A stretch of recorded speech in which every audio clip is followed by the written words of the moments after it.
In 1963, a prank on the set of The Andy Griffith Show went terribly wrong. Cast members burst into Andy Griffith's hotel room and caught him in bed with a co-star. CBS executives panicked. Sponsors threatened to pull millions in advertising. Secret meetings were held to decide the show's fate. America's most beloved small-town sheriff was actually a cheating husband. And what happened next almost ended The Andy Griffith Show. Sheldon Leonard had been in the business for years. He knew talent when he saw it. In the 1950s, he watched Andy Griffith perform in No Time for Sergeants on Broadway. That moment changed everything. Griffith played a naive but lovable country boy drafted into the military. His humor felt effortless, and his charm pulled the audience in. Leonard saw something special. He didn't just see a great actor. He saw the perfect lead for a television show. That idea turned into The Andy Griffith Show. Leonard later called it one of the most important decisions of his career. He was right. When the show aired, Griffith's portrayal of Sheriff Andy Taylor connected with audiences in a way few characters ever had. His warmth, humor, and down-to-earth wisdom made Mayberry feel like home. But before the show got the green light, CBS needed proof that Griffith could carry a series. On February 15, 1960, an episode of The Danny Thomas Show titled Danny Meets Andy Griffith introduced Sheriff Andy Taylor to audiences. In the episode, Danny Williams, played by Danny Thomas, gets pulled over for speeding in Mayberry. Andy Taylor is more than just a sheriff. He's also the justice of the peace and the editor of the town's newspaper. The episode gave viewers a glimpse of Mayberry, but some details were different. Andy's character was more exaggerated, leaning into small-town stereotypes. Frances Bavier, who later played Aunt Bee, appeared as a different character named Henrietta Perkins. This wasn't just a creative test. It was a smart business move by Sheldon Leonard. The backdoor pilot let CBS gauge audience interest without spending extra money on a brand new series. The reaction was exactly what they hoped for. CBS and their key sponsor, General Foods, were convinced. They gave the show the official green light. In the early 1960s, corporate sponsors had a huge influence on television. General Foods didn't just approve of the show, they fully backed it. After watching the pilot, they immediately committed to sponsoring The Andy Griffith Show. That decision made everything easier. CBS now had the funding and confidence to push forward. On October 3, 1960, The Andy Griffith Show premiered. One of the smartest choices Leonard and Griffith made was the setting. Mayberry wasn't just a small town, it was timeless. Even though the show aired in the 1960s, it felt like the 1930s or 1940s. There were no references to the Cold War or civil rights movements. That was intentional. Leonard and Griffith wanted Mayberry to be an escape. When The Andy Griffith Show first aired in 1960, Andy Griffith wasn't entirely comfortable with his role.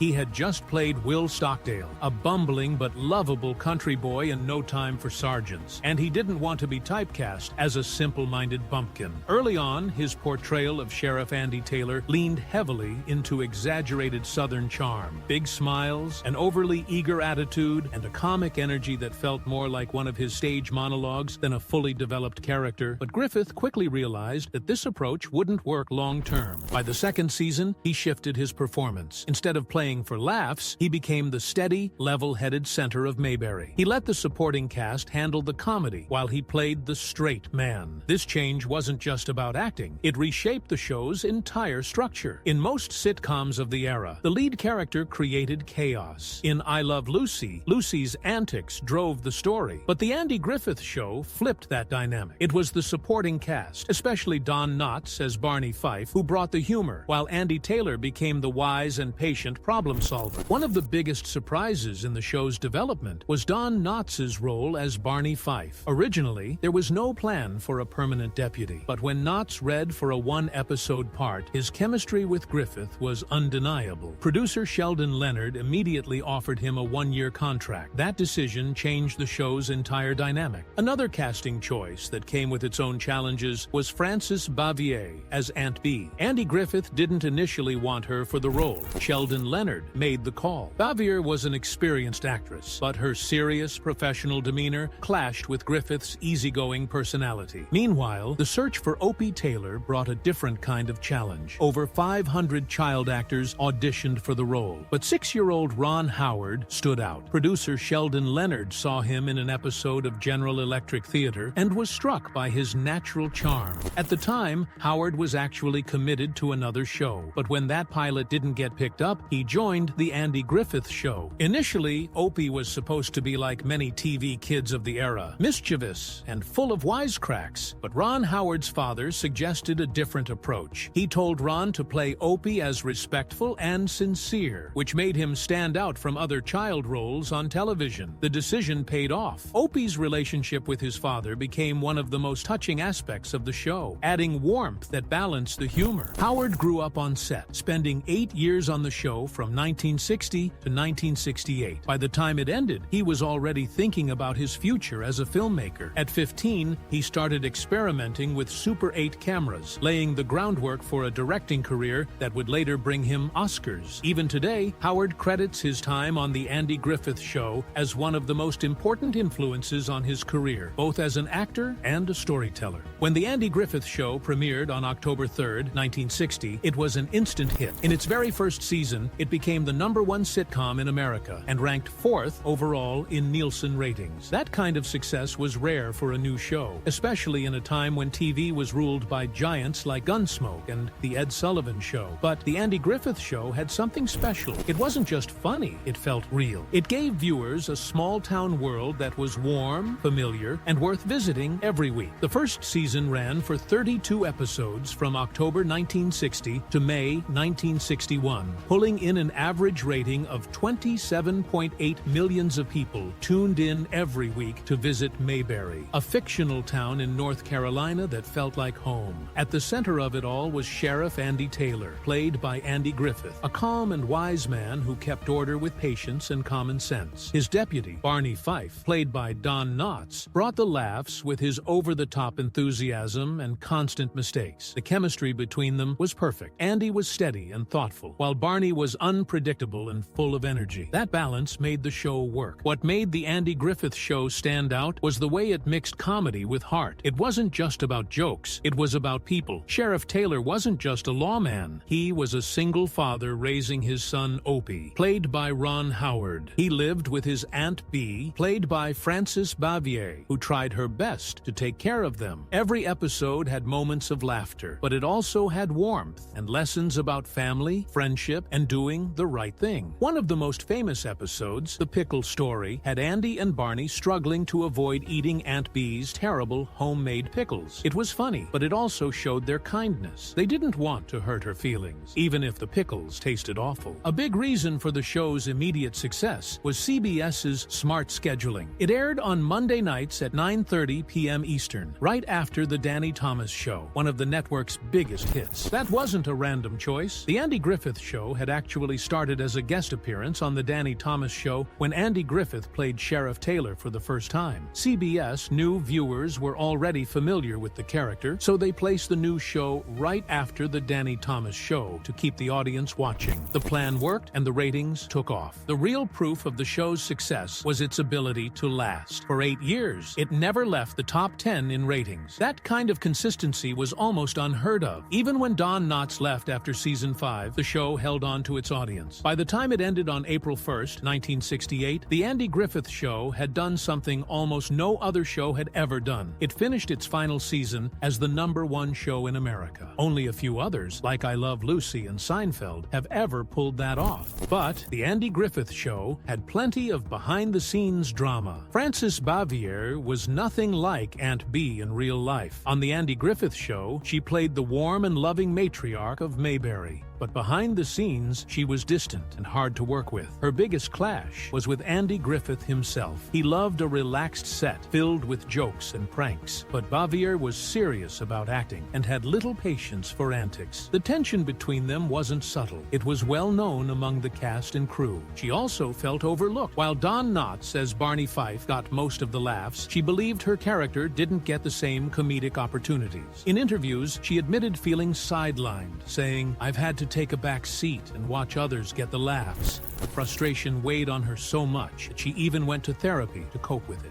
Her relationship with Griffith wasn't just tense. At times, it was outright hostile. Griffith reportedly resented that Bavier was cast by producer Sheldon Leonard instead of by him. Even Jim Nabors, who played Gomer Pyle, had to remind Griffith to treat Bavier kindly, calling her a talented actress. But the tension never faded. Director Howard Morris once described working with her as navigating a landmine. Small requests could set her off. Despite years of conflict, Bavier and Griffith made peace in the end. In 1989, while battling cancer, she called him to apologize. She took the blame for their difficult relationship, telling him, "I'm sorry we didn't get along better. It was my fault." It was one of the last conversations they ever had. Another major shakeup on the show came in 1965 when Don Knotts left after season 5. His departure shocked fans, but the real reason wasn't just about his film career. It was a financial misunderstanding that changed everything. When the show started in 1960, Knotts signed a 5-year contract, earning about $1,250 per episode. That added up to around $35,000 a year. It was a solid paycheck, but nowhere near what Griffith made. Griffith owned a majority stake in the show, meaning he was earning much more. Knotts had no stake. By 1965, as his contract neared its end, he assumed the series would be wrapping up. With that in mind, he signed a 5-film deal with Universal Studios. But then, CBS renewed The Andy Griffith Show for more seasons. Suddenly, Knotts had a tough decision. He approached Griffith about renegotiating his contract, hoping to get a better deal or a financial stake in the show. Griffith misunderstood the request, thinking it was an ultimatum. Instead of negotiating, he let Knotts go. Even after leaving, Knotts and Griffith remained close. He returned for guest appearances, but the show was never quite the same. Without Barney Fife, Mayberry lost some of its original charm. Many fans felt the humor wasn't as strong after he left. Replacing Barney turned out to be a disaster. In season 6, the show introduced a new deputy, Warren Ferguson, played by Jack Burns. On paper, Burns seemed like a great fit. He had a background in comedy and had performed with George Carlin. But Warren Ferguson didn't work. Unlike Barney, who was clumsy yet lovable, Warren came off as overly eager and awkward. He didn't fit in with Mayberry's small-town charm. Viewers didn't connect with him. After just 11 episodes, the producers realized their mistake. Without explanation, Warren Ferguson was quietly written out of the show. They never tried to replace Barney again. Instead, guest stars like Floyd the Barber and Gomer Pyle filled the comedic gaps. But Warren's failure made one thing clear. Don Knotts wasn't just another actor. Barney Fife was irreplaceable. Eleanor Donahue's time on the show was even shorter. She played Ellie Walker, the intelligent and independent pharmacist who was supposed to be Andy Taylor's love interest. She signed a 3-year contract, but after just 12 episodes, she was gone. The biggest problem was the lack of chemistry between Donahue and Griffith. Their romance felt stiff and unnatural. In one scene, Andy reached for Ellie's hand, and Donahue reacted awkwardly. It wasn't part of the script. That real-life discomfort was hard to ignore. Donahue was also struggling behind the scenes. She was dealing with personal stress and felt isolated from the cast. Some of her lines were even reassigned to other characters. Unhappy with her role, she asked to be released from her contract. The producers didn't argue. Griffith took her departure personally, but later admitted the writers hadn't developed Ellie Walker properly. She had potential, but without strong writing and chemistry, she became just another what could have been in TV history. Meanwhile, Andy Griffith and Annetta Corsaw had a connection that went beyond their roles on The Andy Griffith Show. Corsaw joined the series in 1963 as Helen Crump, Opie's schoolteacher. Her character was supposed to appear in just one episode, but her chemistry with Griffith was undeniable. She quickly became a regular, and their on-screen romance became a key part of the show. Off-screen, things were even more complicated. Griffith was married to Barbara Bray Edwards, his first wife, but that didn't stop him from falling for Corsaw. According to Daniel DeVizé's book, Andy and Don, The Making of a Friendship and a Classic American TV Show, Griffith was deeply enamored with her. He proposed marriage at least once, possibly more than once, despite still being married. But Corsaw refused. She didn't want a relationship built on infidelity. Their affair became an open secret among the cast and crew. While they tried to keep things private, their connection was obvious. One of the most infamous moments moments of their rumored affair happened at a Hollywood hotel. The crew of the Andy Griffith Show decided to pull a prank on the couple by sending a crew member, disguised as a waiter, to deliver dinner to their room. It was meant to be a joke, but what happened next turned it into a scandal. When the crew member entered, he allegedly caught Griffith and Corsott in a compromising position. The prank backfired, exposing their relationship to anyone who hadn't already figured it out. Griffith was furious. The incident only made things more tense behind the scenes. For Corsott, this may have been a turning point. If Griffith could cheat on his wife with her, what would stop him from doing the same to her one day? She had already rejected his proposals, but this moment may have reinforced her decision. Despite the embarrassment, they kept working together, never acknowledging what had happened. The success of the Andy Griffith Show depended on its wholesome reputation. Any hint of scandal could have damaged that, so efforts were made to keep Griffith's personal life out of the spotlight. Griffith himself was careful. He reportedly cut certain romantic scenes between Andy Taylor and Helen Crump to avoid drawing too much attention to their real-life relationship. Fewer on-screen kisses meant fewer questions. The cast and crew also stayed silent. Even when rumors about the hotel prank spread, no one spoke publicly. In the 1960s, media coverage wasn't as invasive as it is today. There were no tabloids chasing every scandal, no social media to spread gossip. Stars like Griffith had an easier time keeping secrets. The Andy Griffith Show ran from 1960 to 1968, capturing small-town life in a way that felt warm and familiar. On the surface, Mayberry seemed like a simple place where problems were solved with a smile, but the show had a way of slipping in deeper messages. It tackled ideas about class, responsibility, and personal values without ever feeling heavy. It didn't directly address big issues like civil rights or the Vietnam War, but it still found ways to challenge the audience's thinking. One of its strongest themes was the dignity of working-class life. The 1963 episode Man in a Hurry showed this in a way that stuck with viewers. A businessman named Malcolm Tucker gets stuck in Mayberry when his car breaks down. He's used to a world where everything moves fast, where time is money, and waiting is unacceptable. But in Mayberry, no one seems to be in a rush. Shops are closed on Sundays, people take their time, and no one is worried about deadlines. At first, he's frustrated. He pushes people to move faster, but they don't. By the end of the episode, something shifts. He starts to see what he's been missing. He sits on Andy's front porch, rocking in a chair, realizing that sometimes slowing down isn't a bad thing. The message was clear without being forced. In a world that often values speed and productivity over human connection, Mayberry offered an alternative. But for all its charm, Mayberry wasn't perfect. The town had no black residents, something that felt increasingly out of place as the 1960s progressed. Andy Griffith later admitted that he regretted this. The show had tried to be honest about small-town life, but in doing so, it had ignored a major part of reality. Even so, the show focused on themes of belonging. Characters like Barney Fife and Gomer Pyle, who might have been seen as outsiders in real life, were embraced in Mayberry. The town wasn't just about picture-perfect families. It was about giving people a place where they mattered. Some episodes stood out for the way they tackled real issues. Opie and the Bully, which aired in 1961, was one of them. Opie is being bullied at school. Every day, a kid takes his milk money, and Opie hands it over without a fight. Andy doesn't tell him to punch the bully, but he doesn't tell him to avoid conflict either. He gives Opie a lesson that stuck with audiences. I don't want him to be the kind of boy looking for fights, but I don't want him to run from one when he's in the right.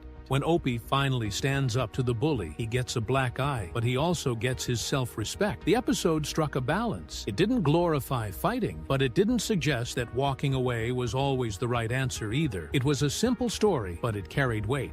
Another episode that left an impression was Opie's hobo friend, also from 1961. Buddy Ebsen played David Brown, a drifter who charms Opie with his carefree attitude. David doesn't have a job, doesn't follow rules, and convinces Opie that skipping school isn't a big deal. Andy steps in, not by forcing David to leave, but by trying to show him a better path. When David realizes he isn't cut out for that kind of life, he stages his own arrest to teach Opie a lesson. The episode didn't didn't offer easy answers. It didn't paint David as a villain, but it also didn't pretend that his way of life was something to admire. Some viewers loved it. Others thought it romanticized vagrancy. Either way, it got people thinking. The show had a way of handling social issues without being direct. Mayberry Goes Bankrupt, which aired in 1962, was about an elderly man being mistreated by local officials. A Stranger in Town from 1960 showed how quick people were to judge outsiders. These episodes never pointed to real-world events, but they tapped into something deeper. They made people reflect on fairness, kindness, and how communities should treat each other. That's why they still hold up today. When The Andy Griffith Show ended in 1968, it left fans wanting more. CBS wasn't ready to say goodbye either, so they created a spin-off called Mayberry RFD. It wasn't a reboot or a completely new story. It was a continuation with a new main character, Sam Jones, played by Ken Berry. Sam was a widowed farmer raising his young son, Mike. To make the transition feel natural, both characters had already been introduced in the final season of The Andy Griffith Show. The first episode of Mayberry RFD, which aired on September 23, 1968, started strong. It featured the wedding of Andy Taylor and Helen Crump, a moment fans had been waiting for. The episode broke records, becoming the most watched television premiere at the time. The show's first season ranked as the fourth most popular in the country. Andy Griffith appeared occasionally in the beginning to help ease the transition, and familiar faces like Aunt Bee, Goober Pyle, and Howard Sprague kept the town feeling the same.